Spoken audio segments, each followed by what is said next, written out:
Hi, Roy here on my channel Roy Reads Anything, where I read all sorts of stuff, looking for books, usually old books that are strangely interesting or interestingly strange, at least to me. And this time talking about The Three Impostors by Arthur Machen, and more generally about his character Dyson as an occult detective. So this is like part of my series looking at occult detectives. It's also looking at a specific book that a bunch of us read last month, May, as part of Roger's Cheap Old Book Club, brought to us by Michael K. Vaughan. So, The Three Impostors. I read it a long time ago. Not as long ago as when it first came out. Had I been around and buying books in 1895, I might have read the edition that came out in John Lane's Keynotes series. Now, this is not that book. This is part of the Keynote series, not the Arthur Machen one. This is Discords by George Egerton, also awesome. But just to help us imagine, you had this series of books. I think there were 30 or so in the end, each one different colour but with uniform presentation, including this key logo designed by Aubrey Beardsley. So Aubrey Beardsley, fin de siècle artist, quite notorious, and the keys would incorporate the initials of the authors. So imagine a bunch of them lined up. Is sort of what you get. So John Lane, under his Bodley Head imprint, was producing a series of books that were from new, exciting authors. That was the rationale for this part of his catalogue.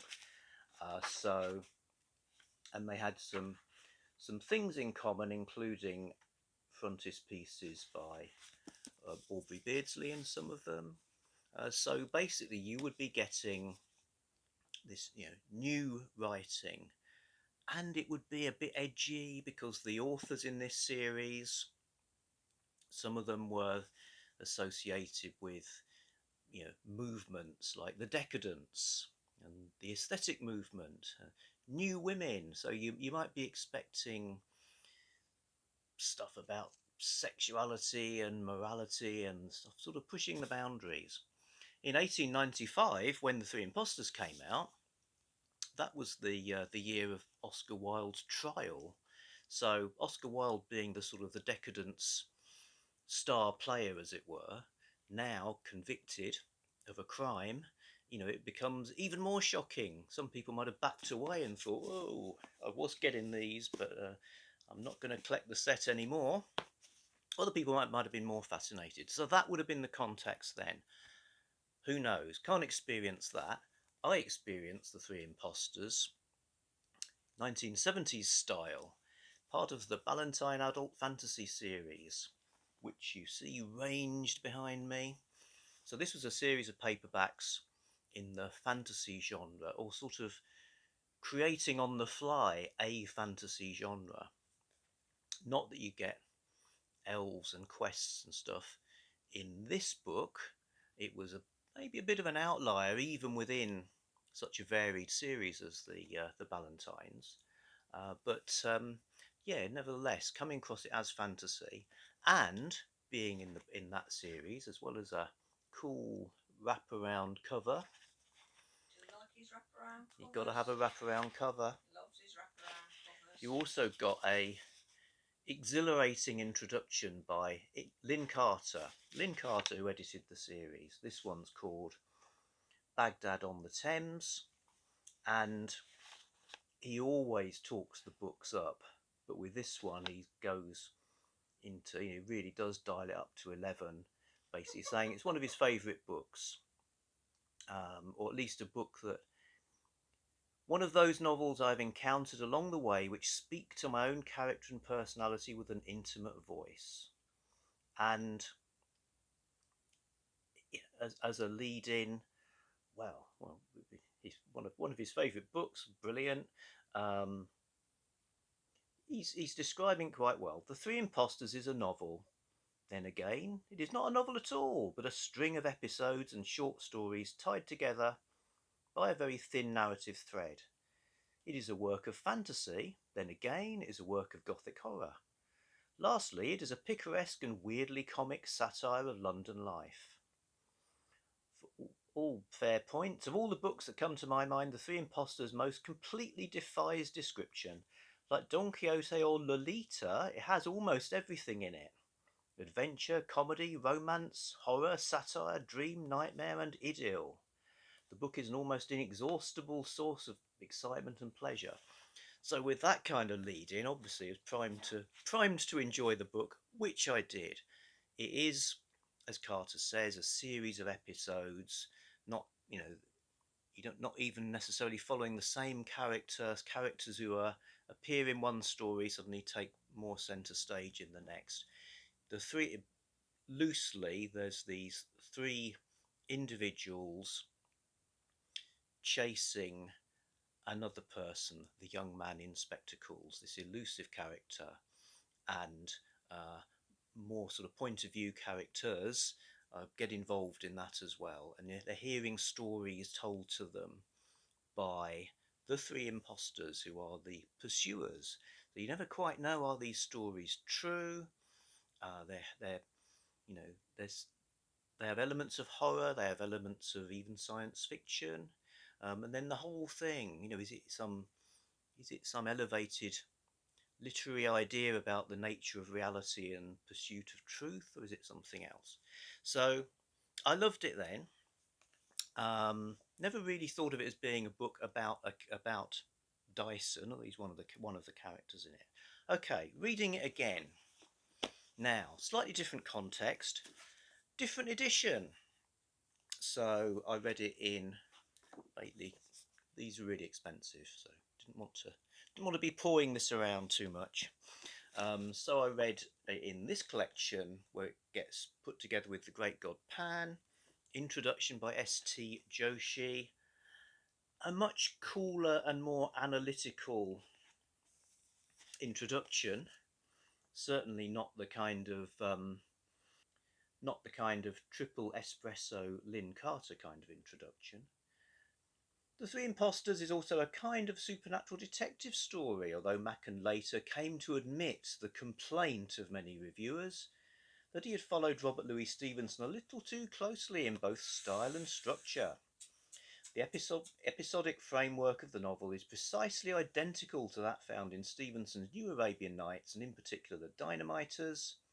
So those came out in 1882, 1885 respectively, with its convoluted fabric of narratives within narrative, and the rather jaunty, archly sophisticated style also echoes Stevenson's facile mannerisms a bit too closely. And I had just read, I had just read the Stevenson book, so kind of was, yeah, okay, I can see what's happening there. So, whereas from Lynn Carter's point of view, it's this great original thing. Now, we're seeing it in the context of it's taking something else and adapting it, but I still enjoyed it. Finally, the occult detective angle can be seen as a form of occult detective story because Dyson, one of the narrators, he's not one of the imposters, he's one of the narrators of the three imposters, one of the characters who is hearing the stories and is seeing the unfolding of the pursuit of the young man in spectacles. He appeared in three short stories before the three imposters, so you can see him as a kind of series character. And he's presented here in the Dyson Chronicles, Coachwhip publications, as a type of occult investigator, which is sort of fair enough, more apparent in the short stories than in the three imposters. So in the three imposters, it's almost like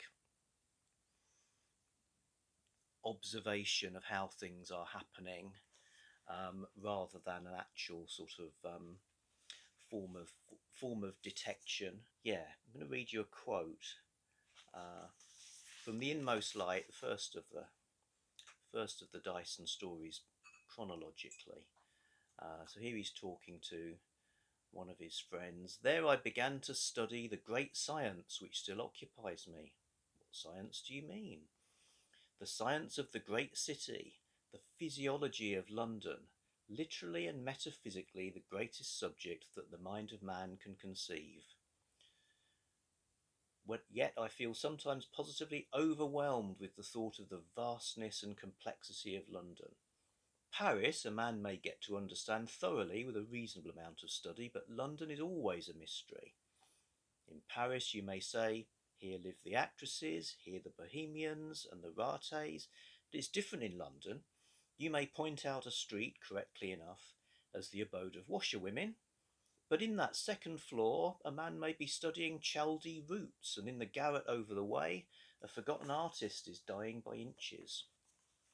So there, in a nutshell, is how Dyson sees things, and really what all of these are about. It's about experiencing the city, which has come into being during the 19th century, I suppose. Experiencing the city, seeing patterns, and being beguiled by its strangeness. And he will use those skills of as a sort of psychogeographer at large, sometimes to solve mysteries and crimes. Um, in the Three Impostors, it's more like those skills are enabling him to have a sort of aesthetic appreciation of how that is happening around him. Yeah, interesting, taking a bunch of ideas, because these things don't always all happen in the city. So yes, there's London, where you can just move from one street into another and some amazing thing will happen, or if you just keep your eyes open, there's some uncanny thing that's part of a great web of connections. Um, in the countryside, you're more likely to be finding echoes of lost races and signs and symbols. The traces are still there, but they're more likely to lead you to sort of sinister lost races and that kind of thing. Another trope you get in Machen is the experimenter with forbidden law, and the fates how that can be destructive to the people around them, and the kind of fates that befall them. And that sense, I suppose this takes, if you got the idea that you could just walk across the street and find some marvelous, beautiful, horrific thing. Also, if you get a step outside of reality itself, or rather if you see reality um, in a more pure way, it's going to be this kind of amazing and terrible, overwhelming thing, and you might end up bubbling protoplasm on the floor of your third floor garret. Every Friday night of my 20s. So yes, some slightly incoherent thoughts on Arthur Machen. Really, really recommend the stories. It's incredibly hard to pin down. You're not going to get clear monsters and clear mystery resolutions. You're going to get sort of subtle hints and strange discoveries, and you'll probably be able to spot why, say, H.P. Lovecraft was a big fan of Machen. You'll see, yes, I can see where parts of the Three Impostors really reminded me of the Dunwich Horror, for instance. So, yes, good to read. If I was you, if you can get one of these, read it the Linkart way. Don't bother about these quibblers and the fact that it somewhat resembles another book. Forget everything I've just told you, or read it in the purest form you can. Okay, right, I'm going to finish now. I'll say goodbye.